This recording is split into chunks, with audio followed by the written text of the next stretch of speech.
guyyaa 20-30 keessatti haala kamiin of qopheessuu dandeenya? Gaaffilee intiraansii hojjechaa turreerraa, mock exaamii, moodela, worksheetii hojjechaa turreerraa, garuu kufaatii irraa fi dagannaa irraa nu hambisne jechuudha. Maali duuba icciitii maaltu jira? Namni kamiyyuu paastii peepparii hojjechuun dhimma filannoo hin qabne jedhu. Garuu haala kamiin kan jedhuuf deebii hin qabanii jechuudha. Paastii peepparii hojjechuu jechuun seera 80-20 hojiirra oolchuu jechuudha.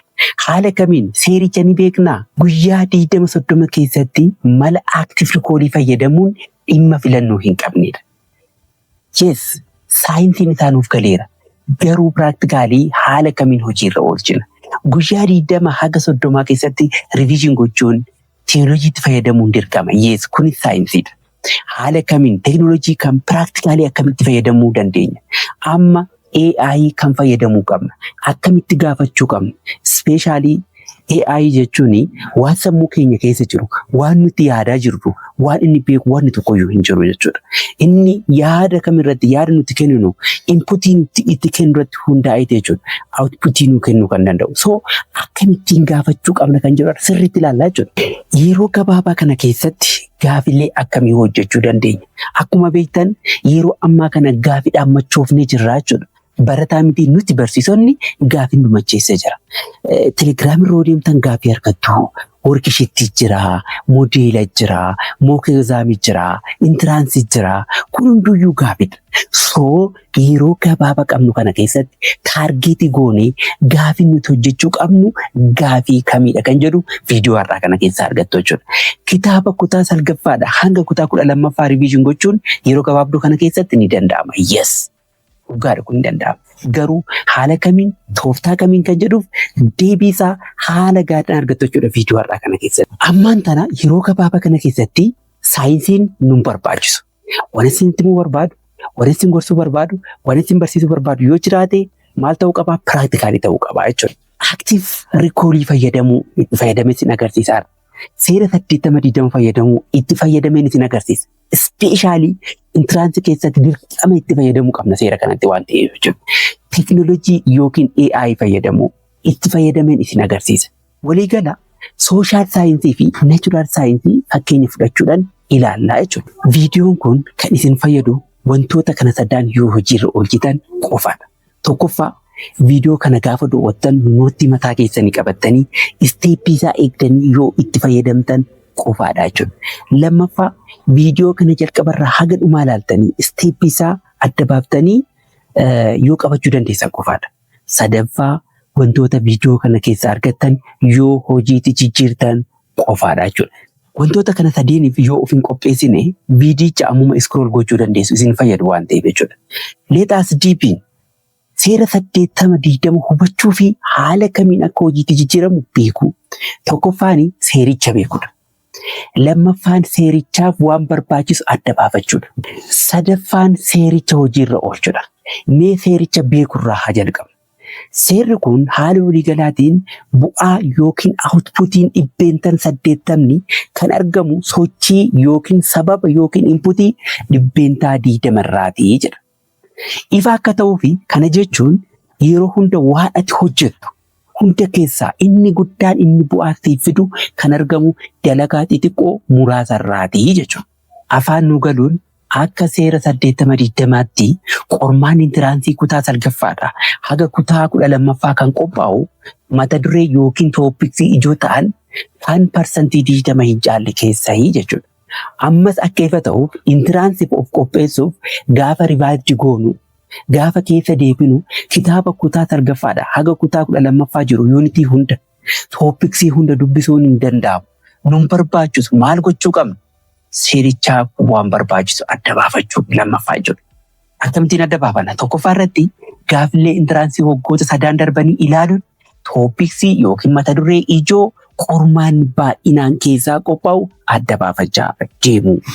Amma yeroo kana ittiin adda baafannu hin jiru. Maaliif yeroo gabaabaa qabna? So maalaa goonu? It is too simple.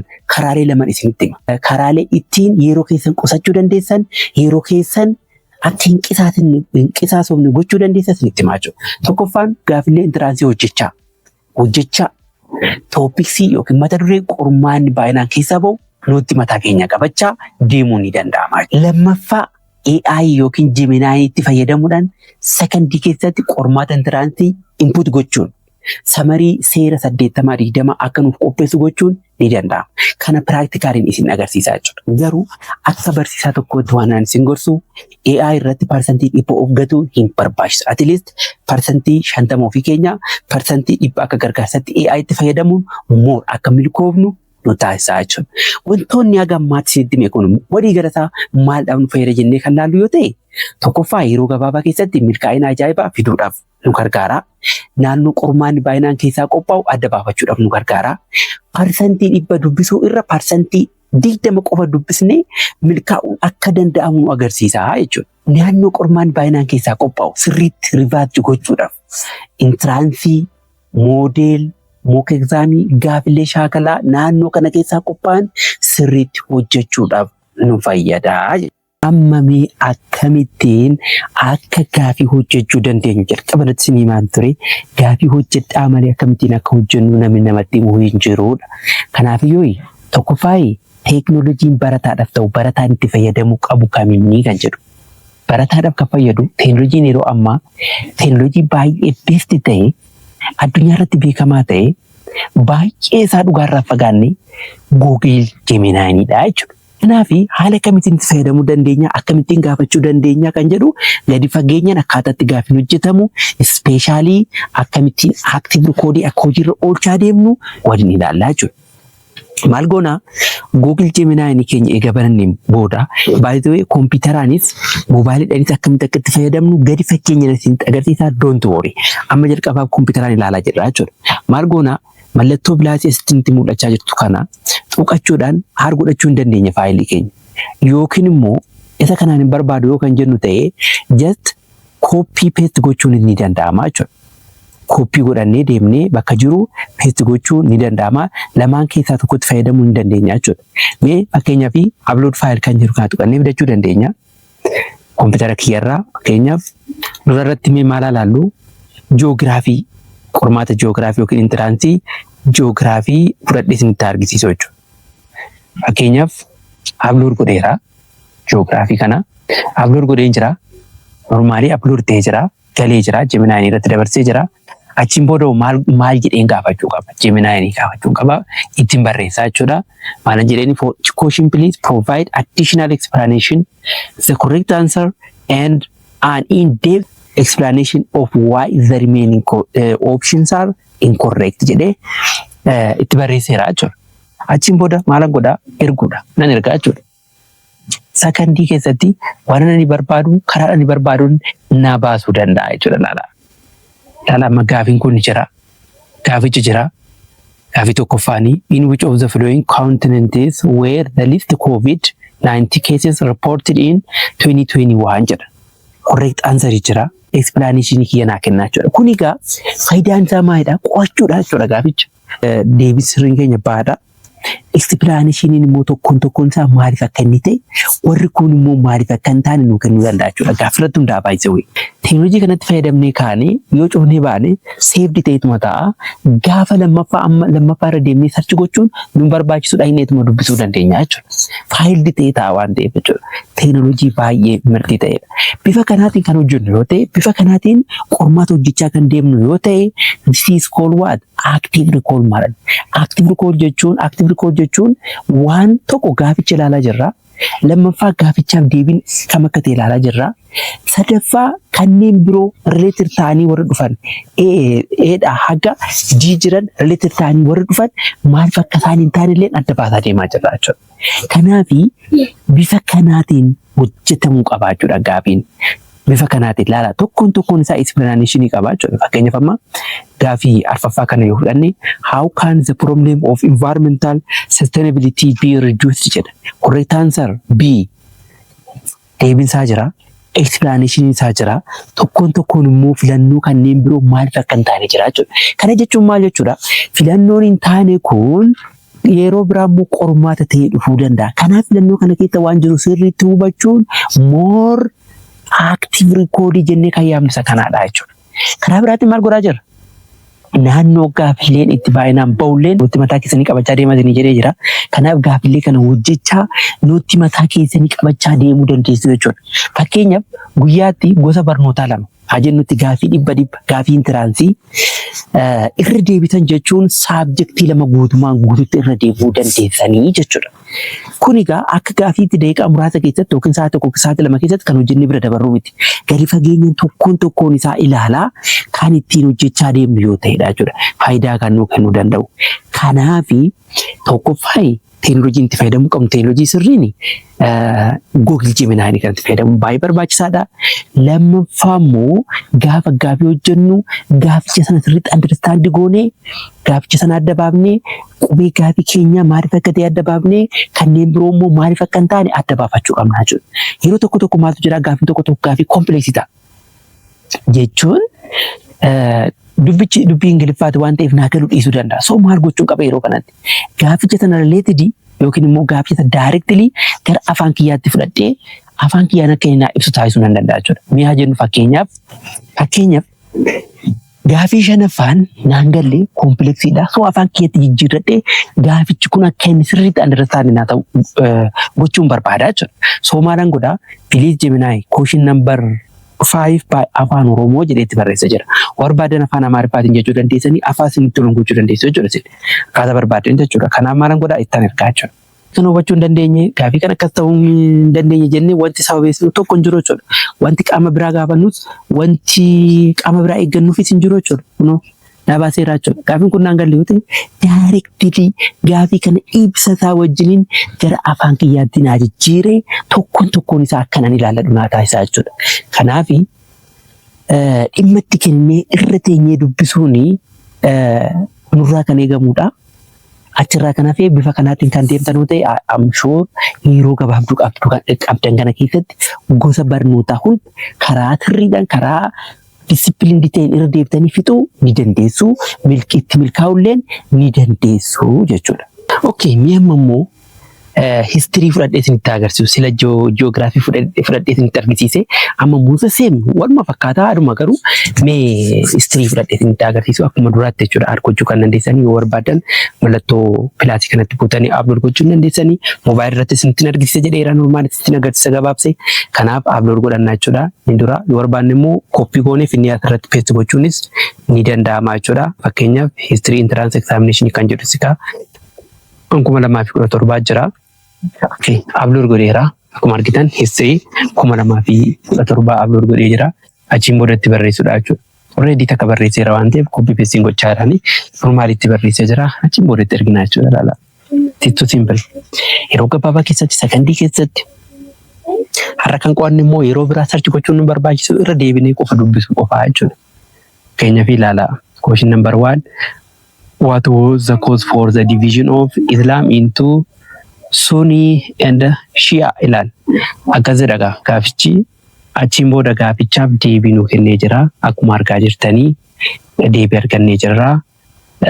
Kanneen biroo maaliif hin taane? Yeroo biraa maal ta'e dhufuu danda'a? Gaaffii ta'e dhufuu danda'a waan ta'eef jechuudha. Gaaffii lammaffaanis akkasumatti, sadaffaanis akkasumatti. Akkuma isiniin jedhee kun egaa maalidhaa gadi fageenya tokkoffaa akkaataa gaaffiin itti qophaa'u ilaalaa jirra. Lammaffaa naannoo gaaffiin baay'inaan keessaa ba'u ilaalaa jirra. Sadaffaa qormaata kanarratti dipeendii taanee riviizhin gochaa jirra jechuudha. Akka salphaatti kan laallu miti. Yeroo muraasa keessatti gaaffii hojjedha gaafa jedhamu akkuma beektan akkuma beeknu gaaffii tokko hin dubbisnaa deebisaa qofa deebisaa kana yookiin deebisuun dogoggora ta'uu danda'a. Deebisaa kana jennee deebifnee qofa bira dabarraa jechuudha. Inni gaaffii hojjechuu jedhamu. Gaaffii hojjechuu jechuun dhugaan isaa qabatamaadhaan bifaan ammatiin hin jedhu kanaan akkanatti kan hojjennu yoo ta'e qofaadha jechuudha. Argitamni bifa kanaatiin kan hojjetamu yoo ta'edha jechuudha. Mee immoo herreega fudhadhee isinitti agarsiisu jira. Akkuma argaa jirtanii achiin booda gaafadhee jira. Isuma sila jedhee jechuudha jedhee ammallee gaafadhee jira. Achiin boodatti erguudha jechuudha. Dhala sakandii keessatti nu baasa ammallee. Herreegaa ta'uu fiiziksii haa ta'uu whatever jechuudha. Ispeeshaalii aptituudii kanatti fayyadamtanii hojjettan jennaan I am sure percentii 100 milkaa'uu dandeechuu jedhee yaada jechuudha. akka barbaadan ta'e akka barbaadanitti gaafii barbaadan select gootanii gaafachuu ni dandeenya asirratti. Achiin booda inni kun maal ta'a? Saved ta'a jechuudha uummataati. Dhimmituma isaati maal ta'a? Saved ta'a. Achiin booda isin yeroo biraa maal gochuudha? Dhiftaniituma banataniituma itti fayyadamuudha. Yoo barbaachisaa ta'e immoo maal gochuu dandeechu? Rename gochuu dandeechu jechuudha isa kana. Yesi maaliif iddoo biraa deemtanii gaafatanii asumaa seentanii ilaaltu jechuudha yeroo biraa. Akkaataa itti fayyadama Gemini inni barbaadu yoo ta'e guutummaa isaa isin qopheessuu hin danda'a. Comment na gochuu dandeessu jechuudha. Maaliif yeroo ammaa kana AI murteessan Gemini dha. Gemini itti fayyadama isaa beekna jechuun AI kamiyyuu itti fayyadama isaa beekna jechuudha. Kanaaf ni barbaadu yoo ta'e viidiyoo isin qopheessuu hin danda'a waan ta'eef comment na gochuu hin dandeessu jechuudha. Kanaaf inni kun herreega kan biraatis bifa kanaatiin hojjechuu dandeenya jechuudha. Amma moobaayiliidhaan moobaayilii keenyan immoo akkamitti hojjechuu dandeenya?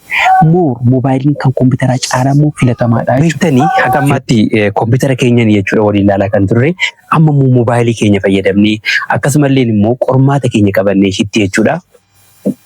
Hitti maatirikii qabannee akkamittiin akka waliin hojjechuu dandeenyu waliin ilaallaa jechuudha. Speeshaalii moobaayilii keenyanii I'm sure baay'ee salphatee dhisilee yaada moobaayiliidhaan hojjechuuni. Normaalii osoo aappii moobaayilii keessan irraa qabaattanii natti tola. Aappiin yoo hin jiraanne immoo normaalii Google Gemini jettanii seentanii ammallee bifa sanaatiin illee hojjechuun ni danda'ama jechuudha. Kanaafiyyuu maalidha kan goonu aappiidhaan hojjedheetiin agarsiisa. Zasemiidha inni Google Gemini sarchiidhaaniiti yookiin immoo Google seentanii sarchi gootanii yoo kan hojjettan ta'e humaa waan garaagarummaa qabu jechuudha. Amma gaafa seennu mallattoon ida'uu akkuma silaa kompiitara irratti ilaalaa turre sana mallattoon ida'uu ni jirti. Mallattoo ida'uu kanatti bu'annaa jechuudha. Mallattoo ida'uu kanatti gaafa bu'annu kaameeraan jira, gaalariin jira, faayilsiin jira, diraayiviin jira, nootbuukiin jira. Kan egaa akkuma isiniin jedhe inni barbaadu yoo ta'e guutummaa isaa Gemini akkaataa itti fayyadama isaatiin hojjechuu ni danda'a. Ammaaf garuu waan nu barbaachisu yeroo gabaabduu kana keessatti qormaata keenya akkamittiin akka rivaayivii gochuu dandeenyuuf waan nu barbaachisu qofaadha kan isinitti immoo barbaadu. Fakkeenyaaf faayiliitti gaafa bu'annu faayilii moobaayilii keenya keessaa qabnu tokko fidannee ittiin hojjechuudhaaf nu gargaara jechuudha. Yoo kan barbaanne ta'e immoo maalidha? Kaameeraa fayyadamuu ni dandeenya. Ammaaf mee kaameeraa fayyadamee itti agarsiisu. Kaafadheera. Normaalii galeeraa jechuudha fakkichi. Achiin booda maalidha? Waan barbaachisu itti barreessuudha jechuudha. Waan barbaachisu naannoo kanatti itti barreessuudha jechuudha. Please Gemini answers with detailed explanation for each choice jedhee itti ergee jira. Yeruma san daqiiqaa muraasa keessattidha jechuudha kan nu baasu ilaaluu dandeessu. Moobaayiliidhaan immoo kompiitara caalaa moobaayiliidhaan baay'ee filatamaadha, baay'ee salphaadha. Bakkuma barbaanne teenyee iddoo barbaanne yeroo deemnu itti fayyadamaa yookiin gaafachaa oliin haasa'aa deemuu ni dandeenya. Fakkeenyaaf akka carraa ta'e gaafii 20ffaan kuni gaafii fakkii qabudha.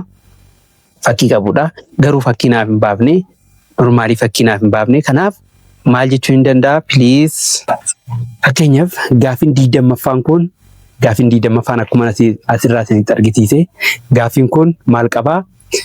Fakkii qabaa jechuudha ofirraa akkuma ilaalaa jirtan fakkii ofirraa qaba. Kanaaf fakkii wajjin immoo naaf hin baafne. So akka inni fakkii wajjin naa baasu maal jedhee gaafadheera? Please question number 20 with image jedheera jechuudha. Kanaaf ittiin ergaa jechuudha. Ittiin ergaa jechuudha. Create image jedhee ni jira. Kun akkuma argitan laala. Fakkii isaa sirriitti detailed analyzed godhee akka barbaannutti akka fedhii keenyatti nu baasaa jechuudha. Achiin booda nuti paartiiwwan barbaannu sana gaafiidhaan wal bira qabnee sirriitti detailed ilaaluu ni dandeenya. Waan ajaa'ibu fakkiin kun barreessirra deebi'ee dhufuu danda'a. Kanaaf fakkii kana sirriitti structurally anatoomii isaa sirriitti qo'achuu illee nu dandeessisaa jechuudha. Nu dandeessisaa jechuudha. Kanaaf Gemini itti fayyadamuun akkuma salphaatti jireenya keenya salphisuu ni dandeenya jechuudha. Kanaaf gaaficha bifa kanaatiin laaluu dandeenya jechuudha. Gaafiin nu kenname normaalii isa kanaadha. Kanaaf gaafiidhaaf deebii isaa wajjiniin aansarii isaa wajjiniin bifa kanaatiin nu kennuu danda'a jechuudha. Bifa kanaa fi kan kana caaluutti fayyadamnee of ga'uumsuu dandeenya jechuudha. Dubartootatti seera 820 hojiirra oolchuu fi active recall itti fayyadamuudha. Viidiyoon keenyarraa active recall jechuun normally passive learning gara active learning jijjiiruu jechuudha. Matumti isaa gaafii hojjechuu jechuun matumti isaa maa'inni active learning dha jechuudha. Akka nu jalaan banneef yeroo dheeraadhaaf akka nu harka turuuf kan nu gargaaru jechuudha. Inni kan biraa seera 820 itti fayyadamuu jechuudha. Kanaafuyyuu seera 820 itti fayyadamuudhaaf tokkoffaa gaafa gaafii hojjennu nootti mataa keenya qabachaa deemuu jenneerra. Kanaaf ofii keenya gaaficha hojjechaa nootti mataa keenya qabachuun ni danda'ama jechuudha. Inni lammaffaan immoo AI itti fayyadamuudhaan yeroo gabaabaa keessatti seera 820 akka nu qopheessu intiraansii input gochuudhaan akka nu qopheessu gochuun ni danda'ama jechuudha. Akka carraa ta'ee ji'oogiraafiidhaaf qopheessee jira mee waliin haa laallu jechuudha. Kanaaf ji'oogiraafii input ergan godheen booda ittiin barreessaa akka inni naa qopheessuu fi achiin booda sakandii keessatti naa qopheessuu danda'a jechuudha. Kunoo naa baasee jira jechuudha. Garuu parsantii 50 ofii keenya qopheeffannee parsantii 50 immoo AI otoo fayyadamnee baay'ee filatamaadha. Gorsa kiyyaadha inni kuni. Kanaaf walumaa gala yeroo gabaabaa qabnu kana keessatti caljenneedhuma gaafillee bakkuma arganne haga hojjennu baay'inaan naannoo qormaanni keessaa ba'u irratti xiyyeeffannee gaafii naannoo sanii qophaa'u baay'inaan hojjechuudhaaf nu gargaara jechuudha. Kanaaf Pareto Principle yookiin seera 820 itti fayyadamuun nu barbaachisa. Active recall gaafii hojjechuun nu barbaachisa. Yeroo gabaabaa kana keessatti milkaa'uu ni dandeenya jechuudha. Hojjoo milkaa'inaa ispeeshaalii barattoota 2018 qormaata intiraansii qoramuudhaaf deemtanii itti fayyadamaa, itti milkaa'aa, carraa gaarii isinii hawwaa. Viidiyoo biraatiin haga wal agarrutti nagaan naa tura.